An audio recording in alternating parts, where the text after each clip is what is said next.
I want to watch this with you guys. We saw the trailer the other day. Can I pull this up real quick? Hold up. The Acolyte. The trailer is right here. Guess what? Close your eyes. I wish I had closed my eyes and not even seen it at all. The Acolyte, 8.3 million views. Look at the downvotes and look at the upvotes. 166,000 upvotes, 378,000 downvotes. People are not having it. Okay. As a little joke, we watched this trailer yesterday. We played a game. It's called Count the White Men. How many white men do you think were in this? It's 1 minute and 45 seconds long. We played Count the White Guys.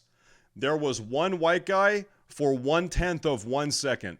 1/10 of 1 second, he was on screen. One guy for literally 1/10 of 1 second. Okay, not that it matters. It is just a funny game to play, though. All right, and maybe he's the bad guy. Let's see what is the drama about With this. the recent Acolyte trailer dropping and the dislikes and hate pouring in, it begs the question: are we finally starting to see the total rejection of the girl boss narrative? Over and over again, Hollywood has forced the girl boss trope down their audience's throats. For decades now, movie studios have tried to make it work, with absolutely no success. It doesn't matter which franchise they try and stuff it into. From Marvel movies to Ghostbusters and from Terminator to Star Wars, studios just can't seem to learn their lesson. But is the new Ghostbusters movie and the outpouring of hate towards the Acolyte signs that things are fine? You know the problem people have? Really, the problem, it's not like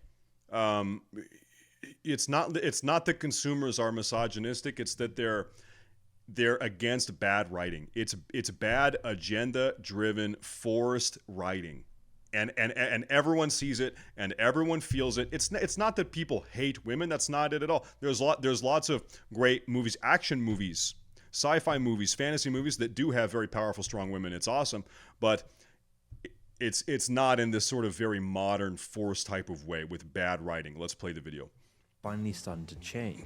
Has the era of the girlbots finally come to an end? Well, let's explore how Hollywood dug this hole for themselves and why they're finally realizing they should put down the shovel. So where did it all start? Well, when we talk about a character being a girl boss, we don't just mean a strong female character. In fact, the whole archetype is fairly modern for Hollywood. Just think back to movies from the 80s or even the 70s. Ripley from the Alien franchise or Sarah Connor from Terminator 1 and 2 were just strong lead characters that happened to be women. I have never met a single person that said, "Oh, the Alien movies, I don't like them because there's a woman." Have you met a single person? "Oh, Terminator 1, Terminator 2, I don't like it because she's a woman." Never. Not a single person. "Oh, Blade, I don't like it because he's a black guy." No one has ever said that. No one has. Their heroism was defined by their actions, their gender was completely secondary to that. The strength of these realistic, relatable characters is just part of what makes these films timeless classics. We could have gone on with more of these kinds of characters in films and everything would have been fine. Hollywood would have made more good movies and people would have wanted to watch them. But instead, we got served identity politics. The big studios seem to collectively forget how to write a good female character. All the nuance and Well, I'll tell you. Okay, so there was it's a Marvel movie coming out. I forget the name of them because there's, I think it was a Marvel, a TV show actually. We saw this trailer about 4 or 5 months ago. Samuel L. Jackson is standing there, and there's a black female superhero. I don't even know her name, and she had to. I guess she was having trouble flying. She has the ability to fly, but she couldn't do it, and she was trying to, and she's like, come on, I gotta go save the people. There's like a meteor crashing down through the air, the Marvels. And Samuel L. Jackson, you know what he says? He says, "Girl, do black girl magic. Do black girl magic." And she says, "Huh?" And she goes, "Zoo!" And she flies up in the air. Black girl magic, and zoo. This is cringe.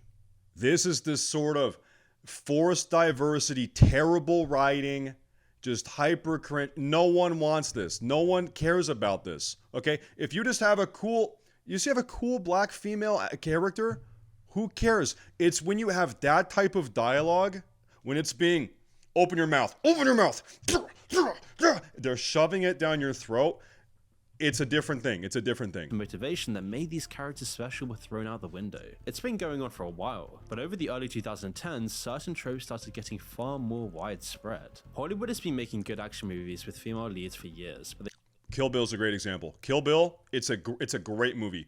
And by the way, some of the best fighting scenes. This is a great scene, and the scene where she, whatever her name is, she's fighting Lucy Liu, and it's the fucking samurai battle. Okay, with the katanas. It was fucking awesome, right? Great, yeah. Uma Thurman, it was great. Movies with female leads for years, but they started acting like it was a completely new idea. It was a useful tool at first. Hollywood could take a well-loved franchise or movie, skip the hard creative work, and just tell the same story but with the gender swapped. It gave the film marketing appeal separate from what the movie was actually about. The idea that you could support equal rights and stick it to the misogynist just by buying the ticket was what they hoped people would think. But by using these franchises and these characters to push some pseudo-political point, the actual movies lost all their character and what made them good in the first place. The point which they were trying to make was deeply flawed as well. Instead of actually being good role models, this kind of strong female character never went beyond those basic character traits. I still cannot believe that they did this. I cannot. And by the way, She-Hulk, as far as I know, look at the name of the show, She-Hulk Attorney at Law. This got canceled after one season. One season it got canceled. Who thought this was cool? Who thought this was cool? Traits. All the female characters around them were weak and useless, whilst the leading women were constantly made to seem superior. They didn't actually have to have a unique character generally, or struggles to go through and overcome. It was the world they lived in that changed and realized their worth. It was like these movies had taken the James Bond stereotype and gender flipped it, whilst also taking out all the fun of these old films as well. And over time, these characters cropped up more and more. One of the most recent examples of this is The Acolyte, a new series in the Star Wars saga that is completely hated by almost everyone online. Why? Well, aside from the shoddy script, close your eyes. Tell me what comes into your mind. That was beamed into oblivion by the comments, it seems like fans are just sick to death of another forced-in girl boss narrative. As unsurprisingly, the Acolyte main lead actor fits the bill to be perfect for Disney casting, identifying as a black lesbian and non-binary actor. He is also known for their political activism. It seems like once again, the series is focusing more on diversity, inclusion, and girl boss power over broad galaxy-spanning conflicts. You know, the stuff that everyone actually wants to watch. Across the board, it seems like everyone is...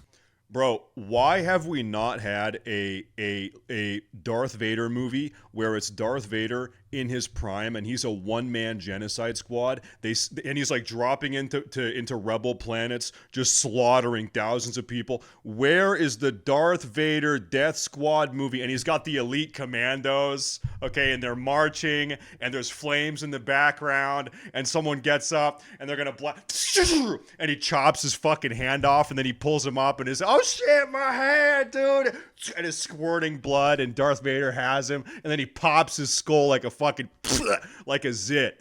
Okay, where's that movie? That's the movie everyone wants. No one wants this. Look at this. No one wants this. Give us the Darth Vader genocide movie. Awesome, dude. That the series might prioritize political.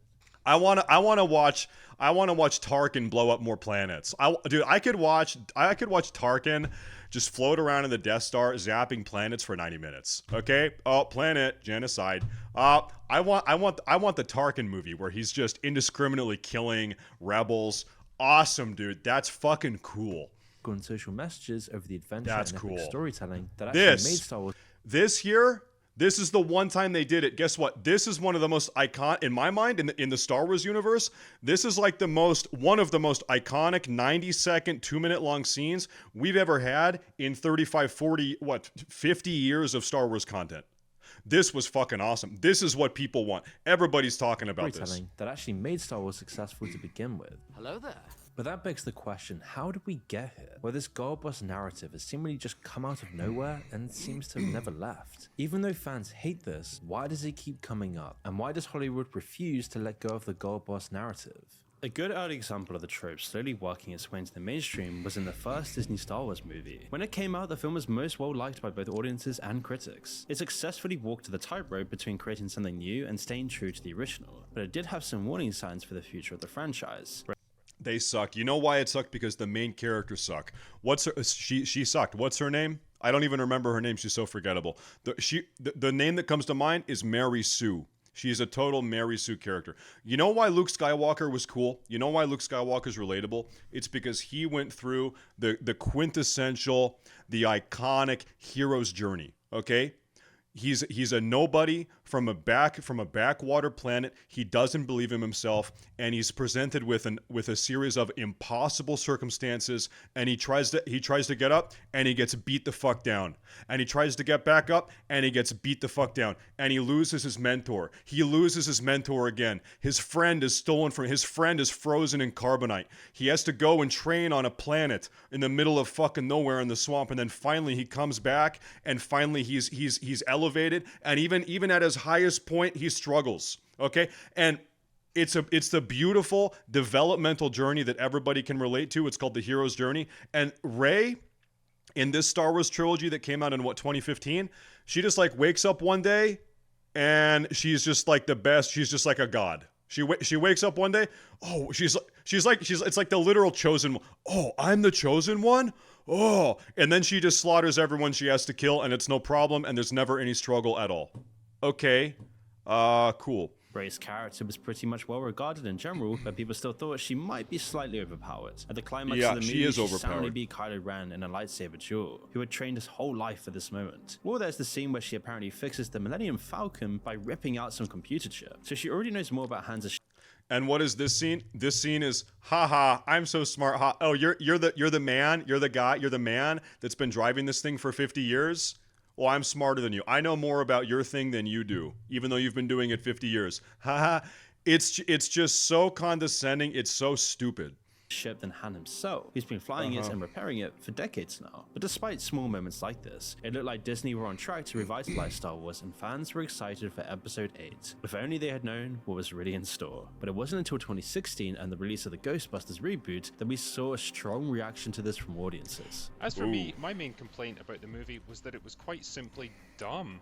I could spend about 2 hours outlining all the things it gets wrong. A little context helps explain why I never even saw this. Ghostbusters was such a huge flop. Fans of the franchise had gotten 2 excellent movies. Modern classics with tight pacing, great humor and effects that even hold up today. But since 1989, after the sequel was released, the third movie in the franchise had been stuck in development hell. Scripts were written and scrapped. People were constantly teased by the idea of a new movie with the same genius actors and writers behind it. But after 20 years of waiting, a new movie in the franchise finally got announced. At first, fans were joyful, excited even, but that would quickly change. Every new detail Sony released about the upcoming reboot just made it sound even worse. First, the original writers that worked on the originals weren't going to be involved. Harold Ramis, who had recently passed away, and Dan Aykroyd was only an executive producer. When it was announced to be an all-woman reboot telling what amounted to the original story, it got even harder to stomach. Then the trailer, which was completely full of cringe jokes, lazy stereotypes, and awful effects, was the final nail in the coffin. It was like Sony had reused the Ghostbusters name and the plot, but had forgotten about everything else that made the original so special. Looking back, it's easy to understand why fans were so annoyed. It's not an understatement that most fans of the original hated the 2016 reboot, and the identity politics on offer failed to bring in new audiences. That was 8 years ago, Before the release, the director said that it would need at least a $500 million box office to even break even.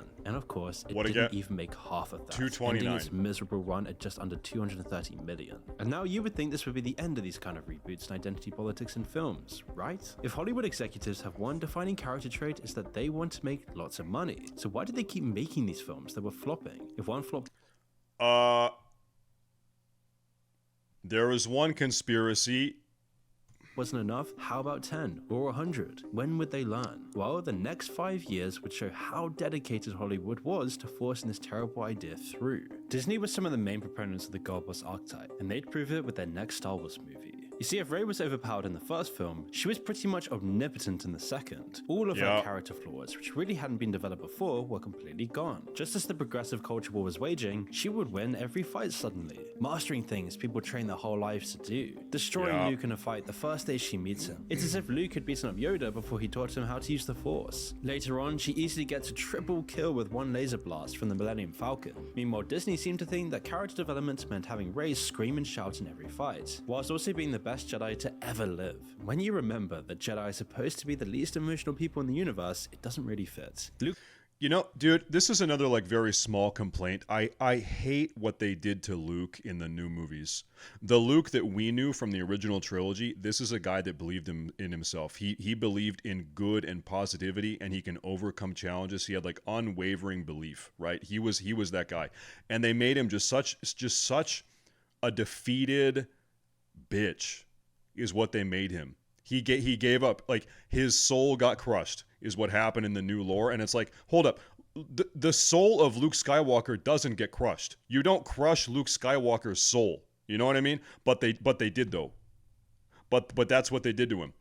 They just completely 180'd on the character that we love. Like, the character traits that we all loved and respected about Luke, they just, it's over now. Luke suffered for his mistakes and even lost his hand at the end of episode 5. Rey never lost anything. But Rey wasn't the only example in just this one film. There's also Vice Admiral Holdo, the arrogant captain who makes idiotic decisions while talking down to her veteran troops. Then we're supposed to think she was doing the right things all along because it was to enable her own suicidal 1 in a million plan of flying her ship into the enemies. She gets incredibly lucky and it ends up working out magically. But she could have still just explained it a little bit instead of making everyone mutiny. I believe that Vice Admiral Holdo may be the worst written character of all time. She's definitely the worst. Also, real quick, hold up. I never thought about this. If you could do this with a warp drive, if you could turn any spaceship with a warp drive into this, into just like a super, super scary, like projectile, very high speed, light speed bomb, in essence, why did no one ever think about that? Why is that not something that was weaponized by someone at some point, like prior to this? You know what I mean? Like, how dumb is this? Just completely undermine the warp speed idea. True. Working out magically, but she could have still just explained it a little bit instead of making everyone mutiny. She's just smarter than everyone. True. That Vice Admiral Holdo may be the worst written character of all time. She's definitely the worst Star Wars character ever. You can see what Disney was trying to accomplish here. By opening Star Wars up to a new audience and giving young girls more role models obviously isn't a bad decision, as women are the best market to sell to and make money from. We're in the right. Hold up, look at this. Women drive 70 to 80% of all consumer spending through a combination of their buying power and influence. Wow, what a stat. Women drive 70 to 80% of all consumer spending. Women are out there consuming. Women are consuming. Wow. That's wild. So I guess as such, it would make sense that most advertisements, if you're looking at a commercial on TV or an advertisement on a piece of paper, a YouTube ad, a Twitch ad, whatever it is, it's probably targeted towards women, right? Because women are the ones that are spending up to 80% of the money. That's why I've never thought about this. Wild though. When the writing is so poor and the characters are so unrealistic and stupid, it ends up backfiring. Characters with actual potential that the fans clearly liked were swept under the rug as well. It seemed to the audience like Finn was getting set up to be one of the main characters. He had personality, his own struggles and tough backstory, and he wasn't some unstoppable force of nature. Rather than really interacting with the main plot, Wait, didn't these two fall in love? Yeah, I think they were a thing. Oh god. Sent him to free space llamas from captivity, accompanied by a completely new character. And their lack of chemistry is so clear. The film could have been so much better if they had developed his relationship with Poe. Instead, both Poe and Finn are just used as tools to stick it to the misogynists. This point they were trying to make was only an outer layer, something to try and hide the disdain and carelessness for the franchise they were continuing. The actual film, under all the girl power, just kinda sucked, and it completely forgot what made Star Wars so special. It's estimated that The Last Jedi made around $400 million in profit. Whilst this is an insane amount of money, it's still far less than Disney was probably hoping for, as how many of those ticket sales were from the simple fact it was a new. You've got Marvel movies making over $1 billion, so yeah, $417 million for a Star Wars movie. That sucks. I know it sounds like a lot. That sucks for a main big budget Star Wars movie. That's nothing. Star Wars movie, or the hype from the first in the trilogy, but among the core audience, The Last Jedi was laughable, and it tainted the new Disney Star Wars. God, dude, I'm such a hater. I'm such a fucking hater. This scene right here. This is so stupid. This is just. I'm sorry. I'm such a hater. I'm sorry, guys. I'm sorry. You guys are probably tired of listening to me complain about everything. This is so fucking dumb. First in the trilogy, but among This the scene- core audience, The Last okay. Jedi was laughable, and it tainted the new Disney Star Wars movies for good. This wasn't something that could kill franchises at their prime, but it did add up with all the other ways film studio disrespected their properties. At first though, it would gradually add up in cringeworthy, poorly executed scenes. Marvel were too late to the party, but they started getting in on the trope with that infamous scene from Endgame. You've already seen it before, where all the women characters conveniently line up and run into battle with the camera panning on each of their faces. Yeah. Don't worry. She's got help.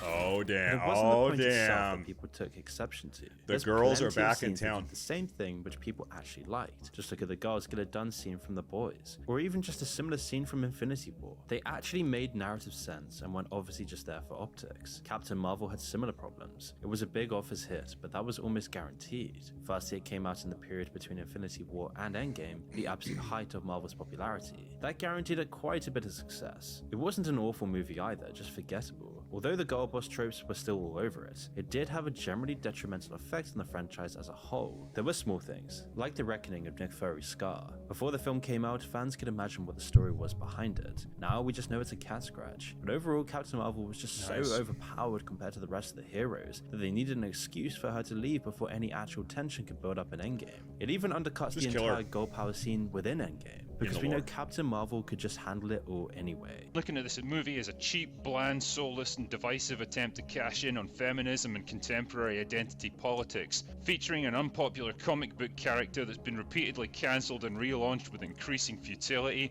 and played by an actress that possesses all the charm, charisma, and likability of my underwear after a 2-hour gym session. If they pretty weren't true. shoving the trope into Marvel, pretty Disney was true. undoing everything Rogue One and Episode 7 had accomplished for Star Wars. When The Rise of Skywalker Dude, you know who was cool? Dude.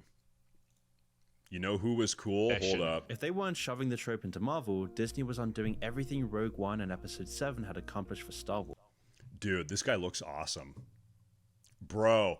Hold up. Okay, we need to have a movie that's like from the perspective of the Empire, and the message of the movie is, hey, you know what? Maybe the Empire wasn't so bad. Hey, you know what? Maybe the Empire had some good reasons. You know, it turns out the Hutts on the far rim of the galaxy were actually engaging in human trafficking and sex slavery, and the Empire kind of had to get things under control because the galaxy was kind of in chaos. It was kind of lawless, and the Empire actually, you know, increased living standards for a lot of people all over the place. And it was actually a good thing that they sort of, you know, cracked down on all this lawless, terrible behavior, on this degenerate behavior. I want the Empire apologetics movie. That's what I want. I want to see that Tarkin, you know, I know he killed 17 billion people, but hey, maybe he was in the right, actually. Maybe it wasn't so bad. Wars. When The Rise of Skywalker finally came out in 2019, it left a lot of fans disappointed. Seemingly shocked by people's reaction to The Last Jedi and the disregard for the property, they switched over to a whole new kind of lazy writing. Some of the changes seemed like they were just trying to turn it into Star Wars again, but they overcompensated and went too far in the other direction. Nearly anything would have been better than just saying somehow Palpatine returned and bringing him back. Tried to forget about that time he Yeah. was blown up. They'd already done the bigger Death Star story with a Starkiller base, so now they needed something even better. And why not 10,000 Star Destroyers? On the way to find 10,000 Star Dude, I totally forgot about this. 10,000 I totally forgot that they did this. This is the most retarded thing. Okay, like I imagine them writing the movie script, okay? And then the Emperor, he's actually still alive, but he's hooked up to all these robots and no one knew he was out there. And in the outer rim of the galaxy, he made 1 billion Star Destroyers, and all of them, like, it's like, okay, who like, where do you get the crews? Who's working on them? Who built them? What's the manufacturing facility? Where does the metal come from? How do you do all of this? How does this happen without someone knowing, right? Because we know how they did it. In episode 2 and episode 3, they had huge manufacturing facilities and training facilities for the clones, and they go into great detail. They have droid, you know, fucking manufacturing facilities and like a whole like droid industrial industry and the droid. Like we know how they did it the first time, but then how do you do it the second time? I don't know. They're just out there in the galaxy and no one fucking knew about it. No one at all knew. And we're just, okay, yeah, that's cool. Star Destroyers. On the way to finding all of this, Rey Okay. gains healing powers and finds the map by lining up a knife she found with the wreckage of the Death Star. Rey had to Wow. find the exact spot where the knife she randomly found would line up perfectly and reveal where the plot was going next. Of course she Wow. managed it. She can heal fatal wounds. and She's the outkill chosen Sith one. Lords. It was only Rise of Skywalker's status as a main story Star Wars movie that saved it from bombing. Otherwise, it would have suffered the same fate as films like Solo, a Star Wars story once people found out it sucked. Instead, the major issues with the film robbed Disney of making even more money from it. Money that they would have loved to have later on after they doubled down on these stupid tropes. But whilst Yeah. Disney were relieving on lazy writing and tired political messages to get by, some of the studios were finally taking notice. It was the obvious choice for Sony to abandon the 2016 movie, but then they went on to make a heartfelt tribute to the original, Ghostbusters Afterlife, which released in 2020. And this was everything the 2016 film Wow, should they have did it been and again. more. The original cast made an impact on the story. It wasn't full of cringeworthy humor. Everything that needed to be there was there. The respect and deference they showed to the original whilst telling a new story was exactly what fans had spent decades asking for. If only they'd done it this way the first time. Of course, Disney weren't listening. They were still coming off the high that Endgame brought. It showed in their films. Instead of focusing on making good movies, they substituted with the same tired tropes. People Dude, imagine being a redheaded white woman. Imagine you're a ginger woman, and every single character that you have identified with your entire life, or whatever, every single ginger girl is now black, and you're like, come on, can we just keep one? Can we have one white ginger girl still for us? No. tropes. People Okay. already know that girls can be heroes and main characters. It's not some controversial idea that they need to constantly breathe life into it before we all forget again. But Disney thought that the political message alone would push Black Widow, the Marvels, and She-Hulk into profit. Black Widow allegedly lost $600 million through its digital release. Disney blames piracy. A more sensible take, however, would be seeing a bad movie for what it really is. The Marvels had a budget of around $220 million according to Forbes. You can be conservative and add another $100 million for marketing and distribution. Compare that to the roughly $200 million it made at the box office, and Disney easily lost over $100 million. Then Damn. there's She-Hulk, which reportedly cost $200 million to make. It's almost like a parody of the trope at this point. Everything is in there, from the stupidly powerful and smart protagonist to the humbled male characters who just can't compete. It's all wrapped up in a ball of awful writing, bad CGI, and cringe-worthy humor. The budget seems so massive for what we ended up with. Rumors started that it was all just some sort of money laundering scheme. The executives at Disney still haven't learned their lesson. Wow. The reception to their planned Snow White remake, which they announced would pull off the same stunts, was awful. Just awful. So awful, in fact, that they delayed it by a year and walked back on nearly everything they said about the film. Sorry, Yeah. Snow White and the 7 magical, diverse, gender non-conforming, vertically challenged creatures. Call me crazy if you like, but something tells me this remake isn't going to be so well regarded. It remains to be seen whether they'll actually change anything though. With their track record, you'd be forgiven for doubting them. But studios other than Disney seem to be finally getting the message. Even if they're not listening to fans, they're definitely listening to their accountants. So many of these lazy movies that hide under political correctness bomb terribly. It's why the next installment of the Ghostbuster franchise is set to continue on the previous film's path of redemption. People were sour Yeah. to the franchise after that awful makes sense. 2016 film. Not that they've proven they can actually make a good Ghostbusters movie, but people are paying attention again. You can only hope they won't ruin this momentum. If the big movie studios are going to care about anything at all, it's their bottom line. With one or two exceptions, they've I don't think so. I think there are some financiers involved that have leverage and sway over movie production studios, and I think it seems like they are perfectly comfortable losing money to push an ideologically based agenda. That seems to be the case. I think they're comfortable losing money because it seems like a lot of money has been lost. They've all seen the writing on the wall. There will always be flops, but maybe in the future, they won't start a Twitter war over their failure and must get a social justice. It won't be too long before they find another political cause to misappropriate, but until they do, we might see some decent blockbusters once again. Cool. Cool. There you have it. There you go. Seems to be the case, and I don't think it's going to stop anytime soon.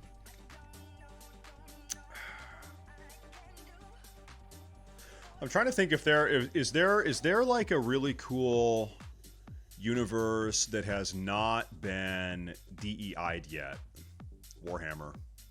Warhammer is safe still. For now, Warhammer is safe. Yeah. Is that the only one, do you think? That might be the only one.